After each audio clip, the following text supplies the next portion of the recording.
Hello, everyone, on this day of prayer, where we try to understand God's plan in our pain. To George's family and friends, Jill and I know the deep hole in your hearts when you bury a piece of your soul deep in this earth. As I've said to you privately, we know you will never feel the same again. For most people, the numbness you feel now will slowly turn day after day, season after season, into purpose through the memory of the one they lost. But for you, that day has come before you can fully grieve.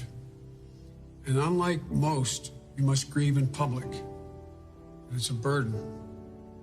A burden that is now your purpose to change the world for the better in the name of George Floyd.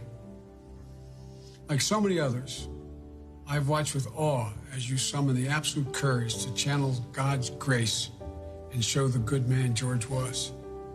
To stir justice too long dormant, to move millions to act peacefully and purposefully. But among all the people around the world who feel connected to this tragedy are the ones who lost something that can never ever be replaced. To George's children and grandchild, I know you miss your dad and your granddad. Little Gianna, as I said to you when I saw you yesterday, you're so brave. Daddy's looking down. He's so proud of you. I know you miss that bear hug that only he could give.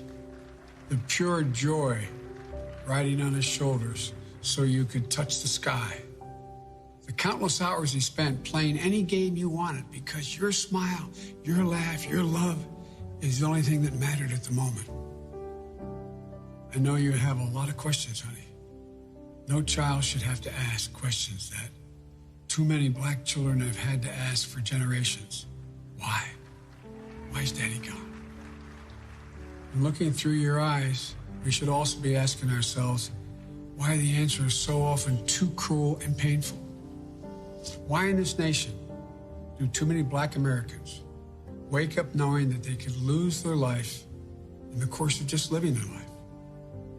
Why does justice not roll like a river or righteousness like a mighty stream? Why? Well, ladies and gentlemen, we can't turn away. We must not turn away. We cannot leave this moment thinking we can once again turn away from racism that stings at our very soul, from systemic abuse that still plagues American life. As Thurgood Marshall once implored, quote, America must dissent from indifference. It must dissent from fear, the hatred, and the mistrust. We must dissent because America can do better, because America has no choice but to do better. I grew up with Catholic social doctrine, which taught me that faith without works is dead, and you will know us by what we do. Ladies and gentlemen, we've got to deal with the denial and the promise of this nation to so many people for so long. It's about who we are, what we believe, and maybe most importantly, who we want to be, to ensure that all men and women are not only created equal, but are treated equally. We can heal this nation's wounds and remember its pain, not callous the heart and forget. I know Reverend Sharpton is there in Houston with you today. Rev, I watched you speak from Ecclesiastes last week in Minnesota, chapter 3, verse 1. To everything there is a time and a purpose and a season under the heavens. Well, today, now is the time, the purpose, the season to listen and heal. Now is the time for racial justice. That's the answer we must give to our children when they ask why. Because when there is justice for George Floyd, we will truly be on our way to racial justice in America. And then, as you said, Gianna, your daddy will have changed the world. May God be with you, George Floyd, and your family.